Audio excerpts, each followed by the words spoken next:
quite important to establish, as part of the whole process we talk about today, what motivates the learner.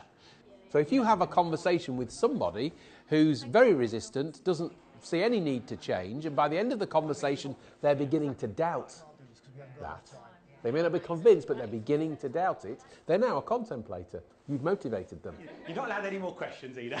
Some of you will have heard about motivational dialogue. You may have heard myself or Ted talk about it. Some of you will know nothing really much about it at all, except what the title tells you.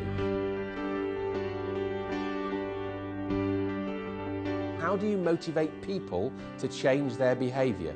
People who, at the start of the conversation, don't want to change their behaviour. Or maybe want to change their behaviour, but they're stuck.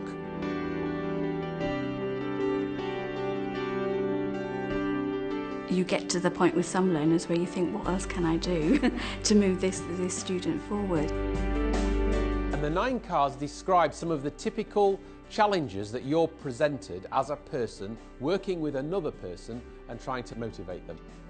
In this kind of work, we define motivation as the degree to which a person is prepared to change their behaviour. You've got a situation that's exploring the challenges that get thrown up in the conversation when you're trying to motivate a learner to change their behaviour. Financial problems, or it could be from my area that they just don't like the course they're on. Students are working below their potential. That is going to lead to all of these things, being consistent in attendance, giving up too easily, which leads to poor punctuality, they're not completing assignments on time. It's making sure you there know are some you're... that give up too easily, Yeah. but are there. There's a particular learner that I'm actually working with at the moment. She's got full attendance, good punctuality, but at the moment she's just not fulfilling the course requirements. In prison, I'd definitely say that them two would come out, but teamwork is something that's a really big thing because they don't want to participate in the teamwork because of what other people will say. So That's a bit like some of the kids we get who haven't been in employment or in training. That sort of characteristics quite similar. Yeah. A lot of the things that have come up today are particular challenges to our particular groups of learners. We have particular difficulties with the things that we talked about attendance, students handling work on time. Here what we've got is the typical challenges that may pop up when you're trying to motivate a teacher to change their behaviour in terms of their current practice. I think you're right, actually, because I've got a lot of members of staff who are almost like, well, I don't need active learning. Is it that they're not able to use it, or is it that they're not willing to use it? Just as we get reluctant learners, we have reluctant tutors, perhaps reluctant to embrace new ideas for a variety of reasons. They should bounce the ideas around. I always say that the person who owns their motivation to change their behaviour is that person. However, there is another side to what motivates people, and that's external influences. And really this training is about how can you be a powerful external influence.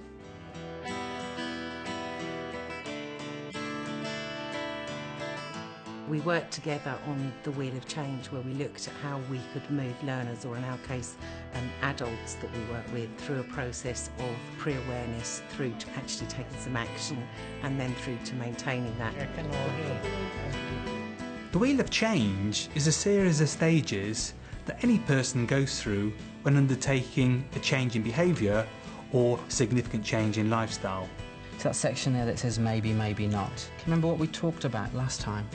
It's useful in motivational dialogue work because it gives you a clue as to what kind of conversational strategy is most likely to move the person around the wheel of change on their journey of change. Tell me your thoughts about that section. What it does provide for the tutor is a way of identifying at what stage a person is in the journey of change. I'm happy with the way things are at the moment. I teach my learners the way I was taught, and it worked for me. That's pre-awareness, isn't it? Exactly the same reasons. There's no hint there's a problem. Yeah. I'm not the only one in my team who has difficulty getting learners to pay attention in theory sessions. I think it's contemplation, because they know there's a problem, but they don't know how to tackle it. I'd say it's contemplation.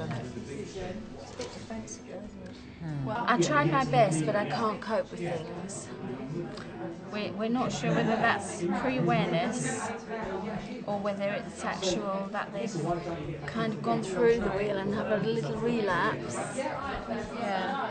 But it could be at the end or it could be at the beginning of their journey. As a subject learning coach, I would work with people who come to me with a goal, so they're at the decision point on the wheel of change. But the good thing about this is thinking about those who perhaps are not so willing to accept their need for change, and to identify those first stages of pre-awareness and contemplation. Contemplation, isn't it, I think?